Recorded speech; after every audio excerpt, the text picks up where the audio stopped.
This is so good.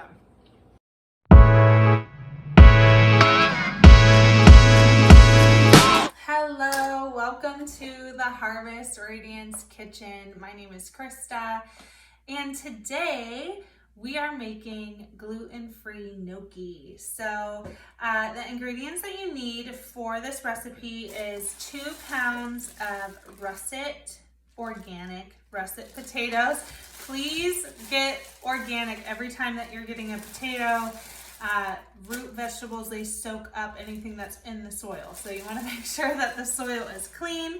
You're going to need glutinous rice flour or sweet rice flour. This is easy to find in Asian markets. It's actually flour from short grain rice instead of the long or medium grain rice. It's glutinous, but it doesn't have any gluten in it, just has a lot of starch. You're going to do 1/2 cup of this. You're going to do 1/2 cup of tapioca flour. I'm looking at my recipe over here. And then you're going to have 2 large eggs. Pasture raised are best. But of course you can use whatever you have at home. You're going to have regular white rice flour. This is the last of mine. And then 2 tablespoons grass-fed butter. I love Vital Farms. They're really, they're just a really great company. And then some salt, some sea salt. And then afterwards, I'm going to be cooking these with sage, fresh sage and Parmesan. So, but of course, if you want to do tomato sauce and mozzarella, whatever, that's an option as well. So the first thing that you're going to do for this recipe is you're going to clean your potatoes really well. You're going to put them in the oven at 400 degrees Fahrenheit for about an hour until they're tender. You can stick a fork in it easily. And then I've already done that, as you can see. And then the next step is peeling the skins off of the potato. And then we're going to, you can use a ricer if you'd like, or you can do, you can use a handheld grater, which is what I'm going to do. After your potatoes are all peeled, you're going to take your hand grater and you are going to grate your potatoes just like this.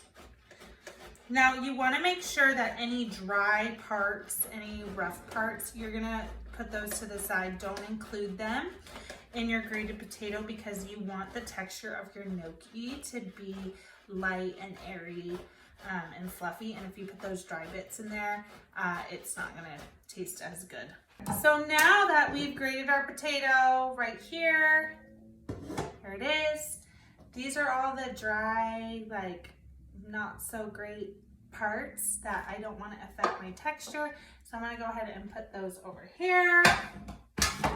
All right, so now we're going to go ahead and mix our flours together. So we're going to take 1/2 cup of each. So this is my sweet rice flour. We have a tapioca flour.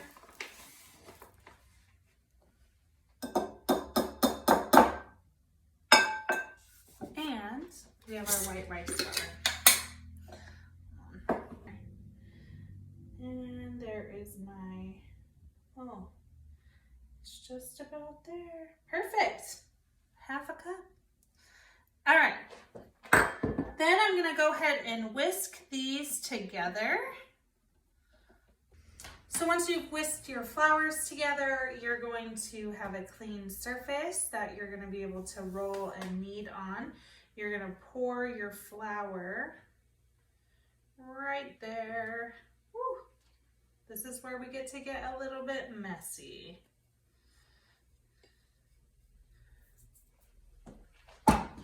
And you are going to make a little well in your flour that's going to hold your potatoes and your eggs. Okay, so we have our well. You're going to take your 2 eggs and you're going to put a teaspoon of sea salt in there and you're going to whisk those up together until that's fully mixed so that you have that ready for your dough mixture. And then what we're going to do is we're going to be putting the potatoes in this well, and then we're gonna pour this egg mixture over it. And then we're gonna go ahead and start to form our gnocchi. So, do this. So you're gonna put your potatoes right in the middle of this well. Let's see if we can fit all this in here. It's like a lot of potato. All right.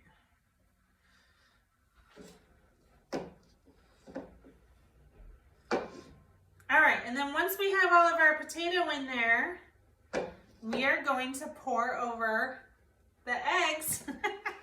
Let's see how this goes, like a little volcano experiment.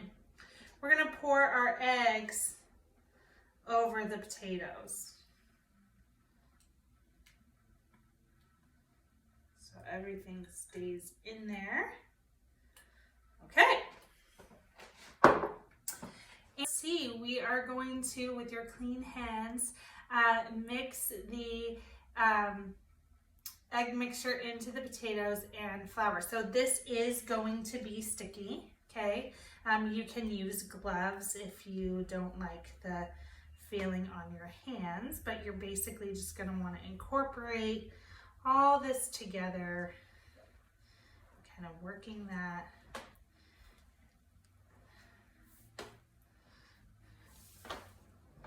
Gather your flour from the outside and pull it in. And you're gonna do this for a couple minutes until your dough actually comes together. All right, we formed the dough into a mound after incorporating all the flour. If it's still sticky, you can add tapioca flour, about a teaspoon at a time, but your dough should be firm and not too sticky. And then we're gonna take our dough scraper and we're going to cut this into fourths. Okay, so then you have 4 different pieces. Then you're gonna cut that into half. So you're gonna have 8 pieces there. All right, so now we're gonna form the gnocchi. So you can cut it into 8s or 4ths.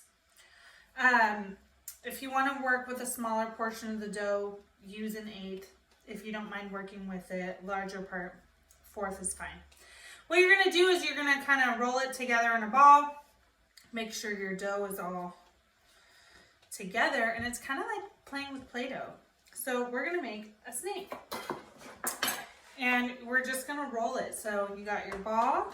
You're gonna go ahead and roll out your gnocchi. And you're just gonna kind of gently put some pressure. You don't wanna do it too hard because you don't want it to break in the middle. Like you can kind of see there.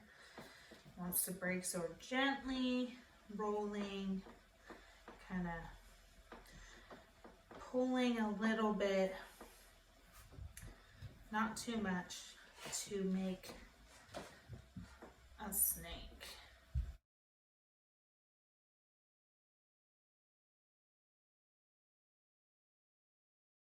Take your finger and you're going to press and make an indent, and you're going to cut, okay? Press, cut,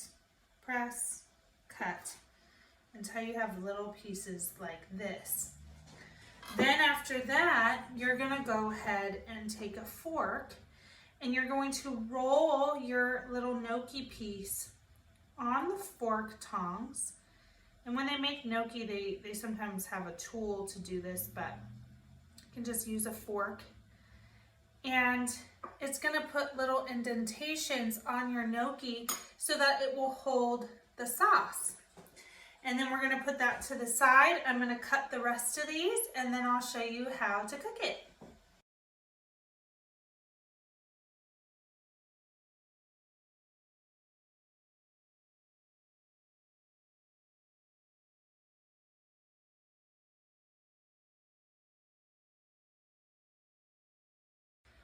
Here is all the little gnocchis. Now, what's cool is that you can make gnocchi ahead of time and then you can freeze this. If you're freezing it, you would put it in the freezer on your sheet until your gnocchis are frozen, and then you can put them in a bag or a container, whatever you'd like. And the cool thing about this is if you do struggle with diabetes or insulin resistance, this is a resistant starch.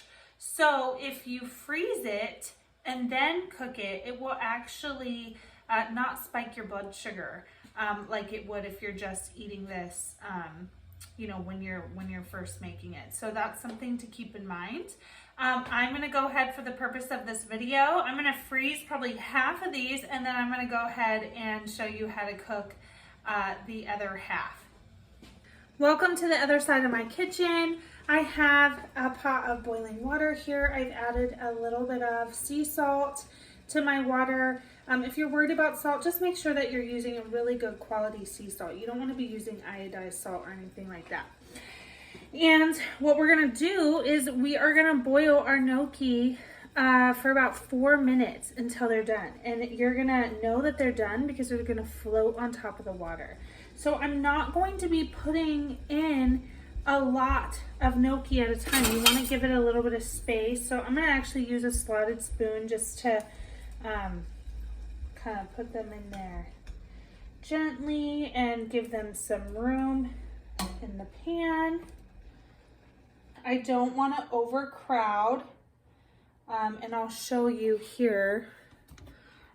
You know, you can see I've already got quite a few in there. I don't want to put really any more because we don't want them to get stuck to each other.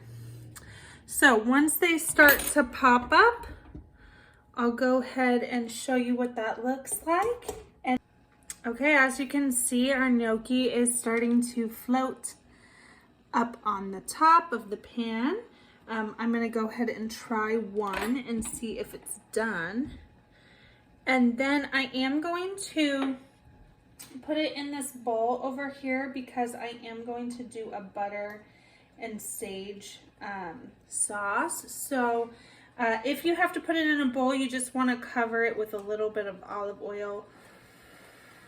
Make sure I don't burn myself trying this.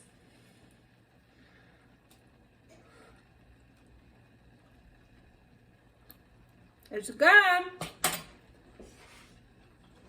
All right. All of my gnocchi are up on the top. I'm gonna go ahead and scoop it out and put it into this bowl I have here. Look at that, you guys. Homemade gluten-free gnocchi. I'm so excited to eat this. All right, now I'm gonna take my olive oil. I'm just gonna go ahead and drizzle that over. Go ahead and take this, just kind of stir it in there. Okay. So now I'm gonna go ahead and I'm gonna switch this pot over here.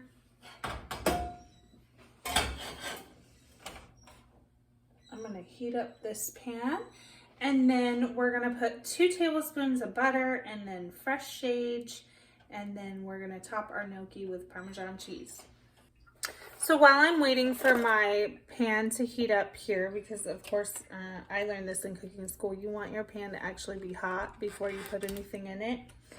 I used to just throw things in there and heat it up. So that was one of the things I was not doing correctly. I'm gonna take my sage and I'm gonna chiffonade it.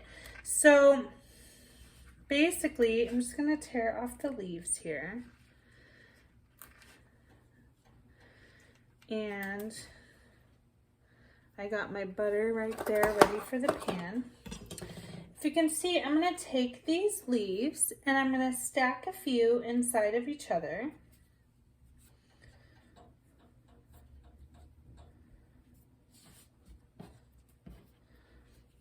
And I'm gonna roll it like this.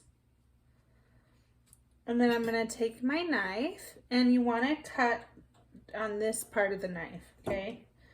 I'm gonna roll that, and then do a rocking motion. And you want to use the claw, so don't stick your fingers out so the knife can get them. You want to kind of put them like this and then cut. Make sure you don't get your fingers in there. And then you have your sage, and it's nice and chopped. You can chop it finer than that. I really I had a dish that had fried sage in it, and wow, I had never tasted fried sage, and it was amazing. So I like it to be a little bit bigger. It'll actually get crispy if you cook it long enough. So good. It's the only way that I use sage is cooking in my kitchen. So I'll do here.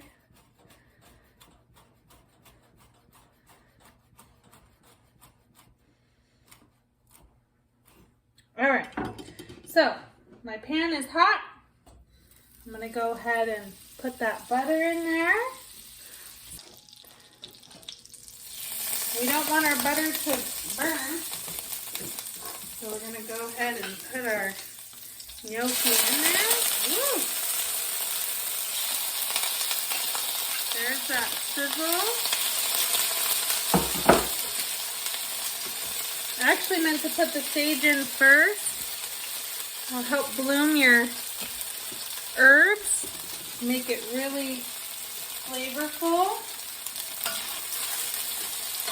We're basically going to let these brown on all sides. It smells so good.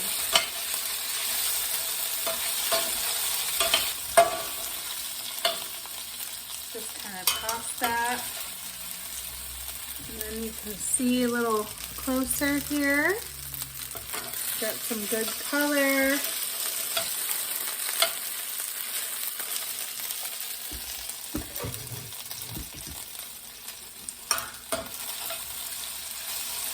Prep work to do this, but being able to cook your own food, know exactly what's in it, not have a bunch of preservatives in it, you know, plus the satisfaction of being able to cook something from start to finish is amazing. And it also tastes super yummy. All right, so now for plating and eating. So what I did is I fried a couple sage whole leaves on there. I just put that right in the middle of the plate. And now we're gonna top it with some Parmesan cheese. Now Parmesan, because of the way it's made and the pure way that it's manufactured, a lot of people can tolerate Parmesan cheese if they don't tolerate other types of dairy. But of course you wanna listen to your body, you know, and see what works for you. And wow, that looks amazing, guys. There it is. There is gluten-free gnocchi. And I hope that you try this. Let me know down in the comments if you tried making this recipe. I would love to hear from you. And I'd also love to see your pictures of your final results. So you guys have a good time in your kitchens, learning how to cook healthy so that you can shine bright from within.